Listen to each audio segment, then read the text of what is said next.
दोस्तों स्वागत है आप सभी का आपके अपने YouTube चैनल अध्ययन गैलेक्सी पर। आज हम आपके लिए लेकर आए हैं आपके सिलेबस के ऑर्डर के according next chapter work energy and power यानी कार्य, ऊर्जा और शक्ति। दोस्तों वीडियो को लास्ट तक देखें, आपके इस कॉन्सेप्ट से कुछ भी नहीं बचेगा, सब कुछ इसमें कवर हो जाएगा। एक बार पढ़ें और हमेशा याद रखें। तो चलिए वर्क करते हैं। आप लोग ऊर्जा से पढ़िए, वीडियो को देखिए और अपनी शक्ति अनुसार वीडियो को दोस्तों तक भी शेयर कीजिए। ओके, तो first of all we discuss about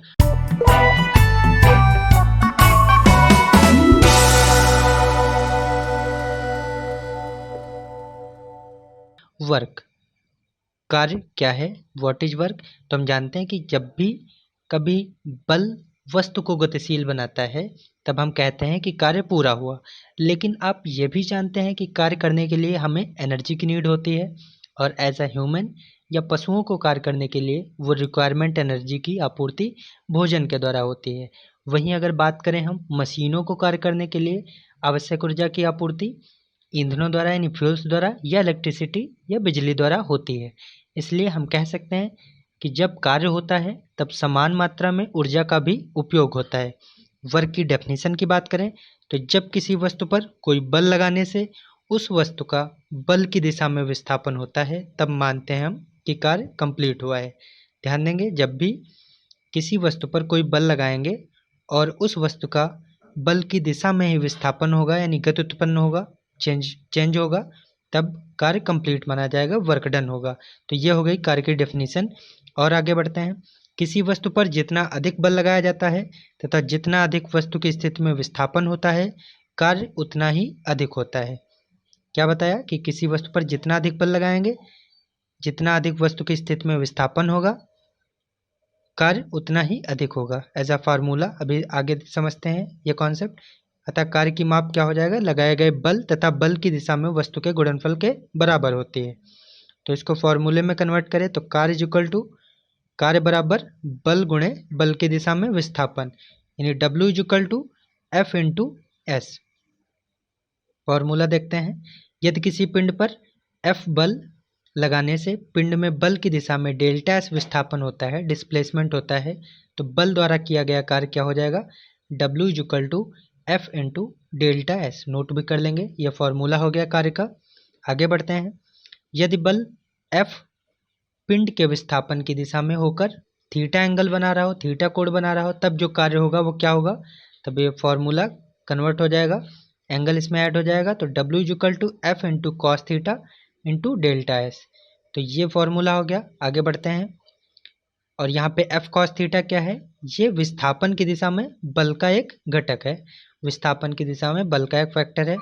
अगला पॉइंट देखते हैं कि अगर हम थीटा 90 कर दें तो कॉस थीटा क्या हो जाएगा। आप जानते हैं कॉस 90 की वैल्यू क्या होती है, 0 होती है। तो कॉस थीटा भी 0 हो जाएगा क्योंकि थीटा 90 हमने कन्वर्ट किया। तो कार्य क्या हो जाएगा यानी W क्या हो जाएगा, 0 हो जाएगा। चेक कर लेते हैं इस फॉर्मूले में रख करके। तो W is equal to F cos theta आपका क्या था, और थीटा हमने कितना लेट किया था 90 इंटू डेल्टा एस। तो हमने बताया कॉस 90 की वैल्यू कितनी होती है, 0 होती है, इंटू डेल्टा एस। तो आप 0 से किसी भी चर पद को या अचर पद को मल्टीप्लाई करेंगे तो आप जानते हैं कि 0 हो जाएगा। तो W इज इक्वल टू 0 आ गया। तो यही लिखा हुआ है कि W 0 हो जाएगा अगर हम थीटा 90 लेंगे। तो इसका मतलब क्या हुआ कि यदि विस्थापन बल की दिशा के लंबवत है तो कार्य नहीं होता है, मीन्स परपेंडिकुलर है, 90 डिग्री है तो कार्य नहीं होगा। ध्यान रखेंगे, पूछा जाता है। अगला पॉइंट है, आगे देखते हैं विस्थापन। यहाँ पे बल भी है, बल और विस्थापन जो फॉर्मूले में आता है वर्क के, बल और विस्थापन दोनों ही सदिश राशियां हैं, आप जानते हैं वेक्टर क्वांटिटी हैं, परंतु कार्य अदिश राशि है। W is equal to F into S होता है। F भी एक सदिश राशि है, स्केलर क्वांटिटी है, और S यानी डिस्प्लेसमेंट यानी विस्थापन भी एक सदिश राशि है। लेकिन आप ध्यान रखेंगे W एक स्केलर क्वांटिटी है, एक अदिश राशि है। इसके मात्रक की बात करें तो कार्य का मात्रक होता है जूल, जे से डिनोट करते हैं। जूल को हम समझें तो जूल का फॉर्मूला यानी 1 जूल को डिफाइन करें तो आप सबसे पहले उसी फॉर्मूले में 1 1 1 लेट कर लेंगे, means W is equal to F into S था। अब इसमें हम लोग देखते हैं W को 1 जूल मान लिया, F को 1 न्यूटन मान लिया और S को यानी डिस्प्लेसमेंट को 1 मीटर एज्यूम कर लिया। तो यहाँ से आपकी डेफिनेशन बन जाएगी कि यदि 1 न्यूटन का बल किसी पिंड के बल की दिशा में 1 मीटर विस्थापित कर दिया जाए, डिस्प्लेस कर दिया जाए, तो किया हुआ कार्य 1 जूल कहलाता है। समझ गए होंगे, 1 जूल बराबर 1 न्यूटन इंटू 1 मीटर, यही ये डेफिनेशन हो गई। तो 1 जूल डिफाइन हो गया। आगे बढ़ते हैं। किसी बल द्वारा किया गया कार्य 2 कारकों पर निर्भर करता है। वो 2 कारक कौन से हैं, फैक्टर कौन से हैं? एक है आपका बल की मात्रा, क्वांटिटी ऑफ फोर्स, और दूसरा है डिस्टेंस, दूरी, जिसके जरिए वस्तु बल की दिशा में गतिशील होता है। तो ये 2 फैक्टर हैं जिन पर बल द्वारा किया गया कार्य निर्भर करता है। आगे बढ़ते हैं। बल को या कार्य को बल एवं बल की दिशा में वस्तु के विस्थापन के गुणनफल द्वारा मापा जाता है, जो बताया फॉर्मूला W=F/s। उदाहरण से समझते हैं। यदि कोई व्यक्ति अपने हाथों में भारी सूटकेस लेकर बस स्टॉप पर खड़ा हुआ है, संभवतः वह जल्दी थक जाएगा, लेकिन इस स्थिति में वह कोई कार्य नहीं कर रहा है क्योंकि सूटकेस को रख करके वो आराम से खड़ा हुआ है। क्योंकि व्यक्ति द्वारा उठाया गया सूटकेस बिल्कुल भी गतिशील नहीं है, उसमें कोई मूवमेंट नहीं है, तो आप कह सकते हैं कि इसमें कोई कार्य नहीं हुआ। इसलिए अब यह स्पष्ट है कि किसी वस्तु पर सिर्फ बल लगाने से कार्य नहीं होता है। आप बल की दिशा में कितना परिवर्तन कर रहे हैं, डिस्प्लेस कर रहे हैं या वस्तु गतिशील कर रहे हैं, तभी होता है कार्य। तभी होता है जब बल लगाने से वस्तु गतिशील होती है। पॉइंट हो गया क्लियर। आगे देखते हैं कि गुरुत्वाकर्षण के विपरीत अगर हम कार्य करेंगे तो क्या होगा। जब कभी गुरुत्वाकर्षण के विपरीत कार्य किया जाता है, ग्रेविटेशन के अपोजिट कार्य करते हैं, तो किया गया कार्य की मात्रा वस्तु के वजन और जिस माध्यम के द्वारा वस्तु को उठाया जाता है उसकी ऊर्ध्वाधर दूरी के गुणनफल के समान होता है। इसको हम फॉर्मूले में समझेंगे कि किसी वस्तु को उठाने में किया गया कार्य जो होगा वो वस्तु का वजन गुणा ऊर्ध्वाधर दूरी हो जाएगा। क्लियर। नेक्स्ट है आपका यही फॉर्मूला। अगर हम न्यूमेरिकल फॉर्म में देखेंगे, न्यूमेरिक फॉर्म में, तो W=m/g/h। यहाँ पे m क्या है, मास है यानी द्रव्यमान है। g क्या है, गुरुत्वाकर्षण, यह लिखा भी हुआ है। w आपका किया गया कार्य हो गया, वर्क डन हो गया। m वस्तु का द्रव्यमान, मास हो गया, और g आपका क्या है, गुरुत्वाकर्षण, और h ऊंचाई, जहाँ तक वस्तु को उठाया गया। तो ये आपका फॉर्मूला हो गया W=mgh। नेक्स्ट है आपका, यहाँ से एक चीज़ और हम लोग समझेंगे ऊर्जा को पढ़ने से पहले कि वर्क यानी कार्य कब धनात्मक होगा यानी पॉजिटिव होगा, कब ऋणात्मक होगा यानी निगेटिव होगा, और कब जीरो होगा, शून्य होगा। तो स्टूडेंट्स, कार्य धनात्मक यानी पॉजिटिव तब होता है जब हम बल वस्तु की गति की दिशा में लगाते हैं तो पॉजिटिव हो जाएगा। अगर हम बल की दिशा में नहीं लगाएंगे तो ध्यान रखेंगे वो कार्य निगेटिव यानी ऋणात्मक हो जाएगा। 180 180 एंगल पर एंगल इसका बनेगा। अगर कार्य शून्य देखा जाए, कार्य शून्य कब होता है, तो कार्य शून्य तब होता है जब लगाए गए बल और गति की दिशा में 90 का कोण बनता है। तो पॉजिटिव, निगेटिव और जीरो का कॉन्सेप्ट क्लियर हो गया, गुरुत्वाकर्षण वाला कॉन्सेप्ट क्लियर हो गया। अब आते हैं ऊर्जा पे। कार्य खत्म हो गया, ऊर्जा देखते हैं, एनर्जी। तो एनर्जी क्या है कि किसी वस्तु द्वारा कार्य करने की क्षमता को ऊर्जा कहते हैं। Rate of capacity of doing work is called the energy. तो ये हो गया आपका ऊर्जा एक अदिश राशि है, वर्क भी हमने बताया एक स्केलर क्वांटिटी है, जबकि एनर्जी भी एक स्केलर क्वांटिटी है। अर्थात इसमें सिर्फ परिमाण होता है। पहले भी बताया था कि अदिश राशि कौन, जिसमें केवल परिमाण होता है, दिशा नहीं होती है, वो अदिश राशियाँ होती हैं यानी स्केलर क्वांटिटी होती है। तो आपका एनर्जी क्या हो गया, अदिश राशि हो गया। इसका एसआई मात्रक अगर हम देखें तो इसका भी जूल होता है, यानी जैसे ही डिनोट करते हैं वर्क और एनर्जी का, कार्य और ऊर्जा का जो मात्रक होता है वो जूल होता है। एक जूल कार्य करने के लिए आवश्यक ऊर्जा को एक जूल ऊर्जा कहते हैं। एक जूल कार्य करने के लिए जो आवश्यक ऊर्जा होगी उसी को एक जूल ऊर्जा कहते हैं। नेक्स्ट पॉइंट है आपका 1 किलो जूल कितने जूल के बराबर होता है, तो किलो लगा हुआ है, 1000 से मल्टीप्लाई कर देंगे तो 1 kilo joule is equal to 1000 joule. ये क्लियर हो गया। नेक्स्ट है आपका कार्य या ऊर्जा के मात्रक के रूप में जूल का नाम ब्रिटिश भौतिक शास्त्री जेम्स प्रेस्कॉट जूल के नाम पर रखा गया। कार्य और ऊर्जा का जो मात्रक है जूल है, आप जानते हैं, जे से डिनोट करते हैं। और इनका नाम, ये मात्रक का नाम जेम्स प्रेस्कॉट जूल, जो एक ब्रिटिश भौतिक शास्त्री हैं, इनके नाम पर, या दो प्रकार का होता है, स्थितिज ऊर्जा यानी पोटेंशियल एनर्जी और गतिज ऊर्जा। तो पोटेंशियल एनर्जी और गतिज ऊर्जा पे आते हैं। तो स्थितिज ऊर्जा की पहले चर्चा करते हैं। पोटेंशियल एनर्जी क्या है कि अपने स्थान या आकार की वजह से किसी वस्तु में कार्य करने की क्षमता, या किसी वस्तु की स्थिति या आकार की वजह से उसमें उत्पन्न ऊर्जा को हम पोटेंशियल एनर्जी या स्थितिज ऊर्जा कहते हैं। उदाहरण अगर एग्जाम्पल देखें तो संकुचित धागे की ऊर्जा, ऊंचाई पर एकत्रित जल की ऊर्जा, एक घड़ी में लगे स्प्रिंग की ऊर्जा, ये सब स्थितिज ऊर्जा के एग्जाम्पल हो जाएंगे।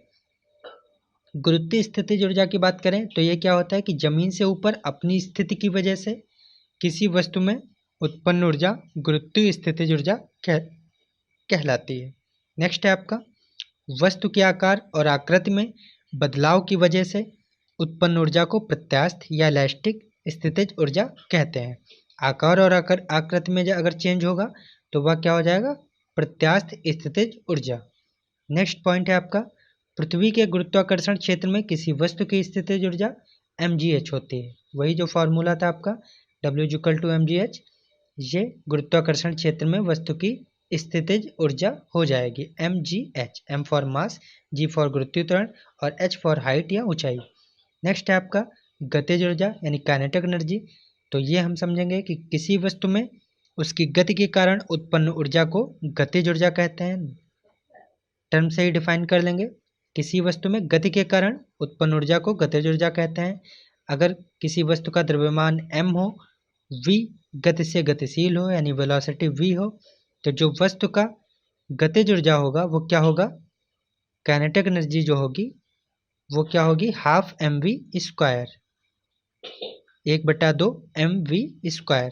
ये फॉर्मूला हो जाएगा काइनेटिक एनर्जी का, ध्यान रखेंगे। यहाँ पे m फॉर द्रव्यमान है और v फॉर वेलोसिटी या वेग है।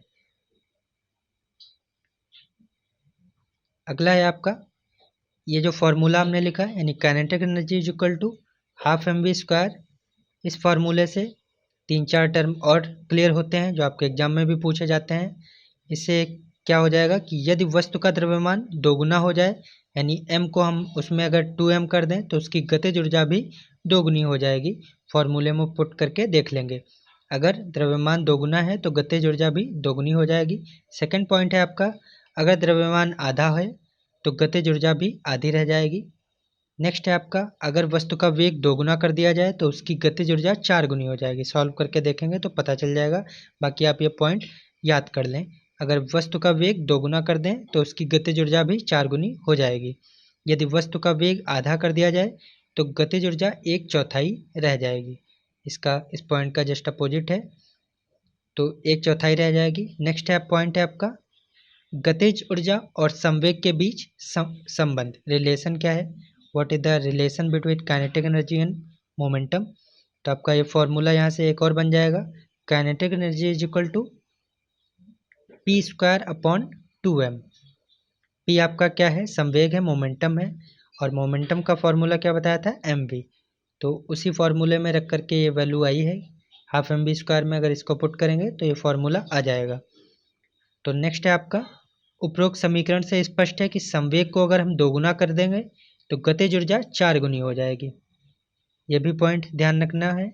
शक्ति, अब शक्ति से पढ़ने से पहले एक और चीज़ जानते हैं कि 1 kilowatt hour is equal to, पूछा भी जाता है बार बार, 1 kilowatt hour is equal to कितना होता है, 3.6 × 10⁶ जूल, और इसी को हम 1 यूनिट भी कहते हैं, ध्यान रखेंगे। आते हैं शक्ति पर यानी पावर पर। तो पावर क्या है, कार्य करने की दर को शक्ति या पावर कहते हैं। पावर भी एक अदिश राशि है। तो आज के चैप्टर में हमने 3 चीज़ें पढ़ी, वर्क, एनर्जी और पावर। ये तीनों हमने क्या बताया, अदिश राशियाँ हैं, स्केलर क्वांटिटी हैं। शक्ति के फॉर्मूले की बात करें तो शक्ति यानी पावर बराबर क्या हो जाएगा, किया गया कार्य अपॉन कार्य करने में लगा समय, यानी P = W/T। P फॉर शक्ति यानी पावर, W फॉर वर्क यानी कार्य, टी फॉर टाइम यानी समय। तो यहाँ पर फॉर्मूला क्या बताया, P is equal to W/T। P क्या हो गया, शक्ति हो गया, W किया गया कार्य और T समय। इसके अलावा जब कार्य होता है तो उसमें कार्य के बराबर मात्रा में ऊर्जा खर्च होती है, इसीलिए शक्ति को ऊर्जा की खपत या उपयोग के दर के रूप में भी परिभाषित किया जा सकता है। शक्ति बराबर, इसी को फॉर्मूले में जो लाइन पढ़ी उसी का फॉर्मूला क्या हो जाएगा, शक्ति बराबर ऊर्जा खपत अपॉन ऊर्जा खपत करने में लगा समय, वही P is equal to W/T। Next है आपका E/T, जो खपत करने में ऊर्जा जो खपत हुई उसको E से डिनोट किया, उपयुक्त ऊर्जा को E से डिनोट किया, और T फॉर टाइम, आप जानते हैं ऊर्जा खपत करने में लगा समय T हो गया, E उपयुक्त ऊर्जा हो गई, और P फॉर पावर या शक्ति। नेक्स्ट है आपका शक्ति का मात्रक, तो आप जानते हैं वॉट होता है, W से डिनोट करते हैं, SI मात्रक शक्ति का वॉट हो गया। अब वॉट को अगर डिफाइन करना है फिर से फॉर्मूले में हम लोग 1 लेट करेंगे, एज्यूम करेंगे, तो आपका क्या था, P is equal to W/T। P को हमने 1 वॉट एज्यूम कर लिया, W को 1 जूल और T को 1 सेकेंड। यहाँ से डेफिनेशन आपकी बन जाएगी कि 1 वॉट किसी उपकरण की वह शक्ति होती है जिसके कारण वह 1 जूल प्रति सेकंड की दर से कार्य करता है। क्लियर हो गया, 1 वॉट किसी उपकरण की वह शक्ति होती है जिसके कारण वह 1 जूल प्रति सेकंड की दर से कार्य करता है, यानी 1W is equal to 1 joule per second, 1 watt is equal to 1 joule per second. यह हो गया। कुछ और पॉइंट है, 1 किलोवाट, तो ये क्या हो जाएगा 10⁻³ वॉट, आप जानते हैं 1000, तो ये हो गया। And 1 megawatt is equal to 10⁻6 watt, megawatt क्या हो जाएगा 10⁻6 वॉट। अश्व शक्ति यानी हॉर्स पावर की बात करें तो यह कितना होता है 746 वॉट के बराबर होता है, ये भी ध्यान रखेंगे, 746 watt is equal to 1 horsepower. एक हॉर्स पावर लगभग 0.75 किलोवाट के बराबर होता है, ध्यान रखेंगे। 1 HP is equal to 0.75 kilowatt या 746 वॉट। क्लियर। नेक्स्ट है आपका पॉइंट 1 किलोवाट, जो पहले भी बताया, 1 kilowatt hour is equal to 3.6 into 10⁻6 joule. ये आया कैसे, इसको भी सॉल्व करके देख लेते हैं। तो 1 kilowatt hour is equal to, इसको कैसे कन्वर्ट करेंगे 1000 वॉट में, और ये आपका 1 आवर है तो 1 आवर लिख लेंगे, 1000 है। इधर 1 आवर को हम सेकंड में कन्वर्ट करेंगे तो आप जानते हैं 1 घंटे में 3600 सेकंड होते हैं, और इसको 0 बढ़ा लेंगे, 2 और 3 50। आप स्टैंडर्ड फॉर्म में लिखेंगे तो यहाँ पे पॉइंट लगाएंगे, यानी 3.6 इंटू 10⁻0 काउंट कर लेंगे तो 6 पावर आ जाएगा, यानी 3.6 into 10⁻6 joule is equal to 1 kilowatt hour, और इसी को 1 यूनिट भी बोलते हैं। क्लियर हो गया। आगे पढ़ते हैं हम लोग ऊर्जा संरक्षण का सिद्धांत। ऊर्जा संरक्षण के सिद्धांत क्या होता है, इसके अकॉर्डिंग यह कहा जाता है कि ऊर्जा का ना तो निर्माण होता है, nor can be created neither can be destroyed, और ना तो उसका विनाश होता है, लेकिन it transform to another form, ऊर्जा को सिर्फ एक रूप से दूसरे रूप में परिवर्तित किया जा सकता है, ट्रांसफर किया जा सकता है।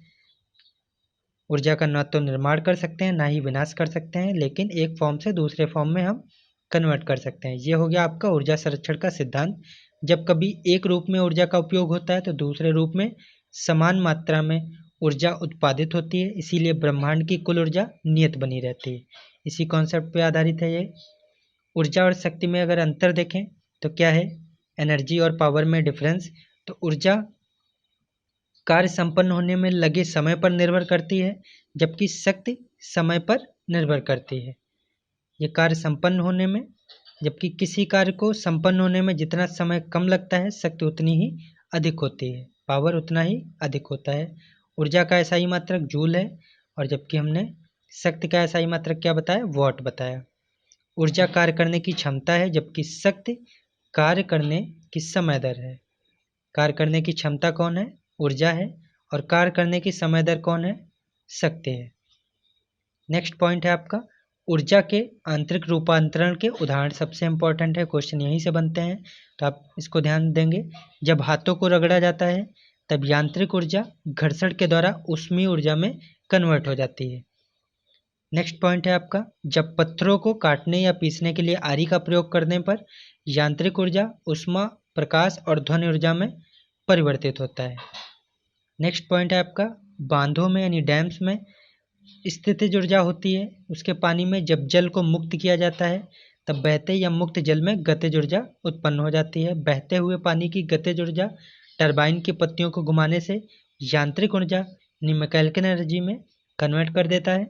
टरबाइन को यांत्रिक ऊर्जा को डायनेमो विद्युत ऊर्जा में बदल देता है। तो आप यहाँ से ध्यान रखेंगे, डायनेमो विद्युत ऊर्जा में बदल देता है। विद्युत हीटर, अवन तथा गीजर में विद्युत ऊर्जा ऊष्मा ऊर्जा में परिवर्तित हो जाती है। इलेक्ट्रिकल एनर्जी हीट एनर्जी में कन्वर्ट हो जाती है। विद्युत जनरेटर की बात करें तो ये यांत्रिक ऊर्जा से विद्युत ऊर्जा में परिवर्तित कर देता है, विद्युत जनरेटर। जब पदार्थों को, नेक्स्ट पॉइंट है आपका, जब पदार्थों को विस्फोटित किया जाता है तब रासायनिक ऊर्जा ऊष्मा, प्रकाश और ध्वनि ऊर्जा में परिवर्तित हो जाती है। नेक्स्ट पॉइंट है आपका, प्रकाश संश्लेषण यानी फोटोसिंथेसिस क्रिया के दौरान प्रकाश ऊर्जा रासायनिक ऊर्जा में कन्वर्ट होती है। ये भी क्वेश्चन पूछा जाता है, प्रकाश ऊर्जा किस में कन्वर्ट होती है? केमिकल एनर्जी में, रासायनिक ऊर्जा में।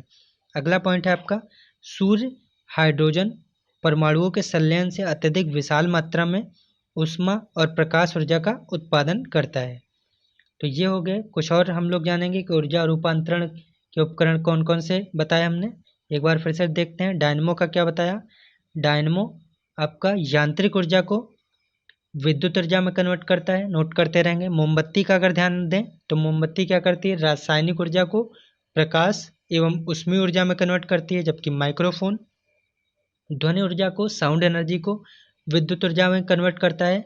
लाउड स्पीकर की बात करें तो विद्युत ऊर्जा को ध्वनि ऊर्जा में कन्वर्ट करता है, माइक्रोफोन का अपोजिट। एंड सौर सेल सौर ऊर्जा या प्रकाश ऊर्जा को विद्युत ऊर्जा में कन्वर्ट करती है। ट्यूबलाइट या बल्ब की बात करें तो ये भी विद्युत ऊर्जा को प्रकाश ऊर्जा या ऊष्मीय ऊर्जा में कन्वर्ट करता है। बैटरी की बात करें तो बैटरी क्या करती है? रासायनिक ऊर्जा को विद्युत ऊर्जा में कन्वर्ट करती है। विद्युत मोटर अभी बताया, विद्युत ऊर्जा को यांत्रिक ऊर्जा में। और इम्पॉर्टेंट है आपका सितार, तो सितार किस में कन्वर्ट करता है? यांत्रिक ऊर्जा को, मैकेनिकल एनर्जी को साउंड एनर्जी में, ध्वनि ऊर्जा में कन्वर्ट करता है। नोट कर लिए होंगे। तो दोस्तों, इस वीडियो में हम लोगों ने कार्य शक्ति और ऊर्जा के सभी कॉन्सेप्ट को समझा, जिसमें कार्यप्रणाली, सूत्रों और एक दूसरे के बीच में रिलेशन का भी वर्णन देखा, जब जो विभिन्न परीक्षाओं से रिलेटेड है, उपयोगी है आपके लिए। वीडियो के नोट्स भी आप चैनल के ब्लॉग पर विजिट करके डाउनलोड कर लें। बने रहें अध्ययन गैलेक्सी के साथ। धन्यवाद।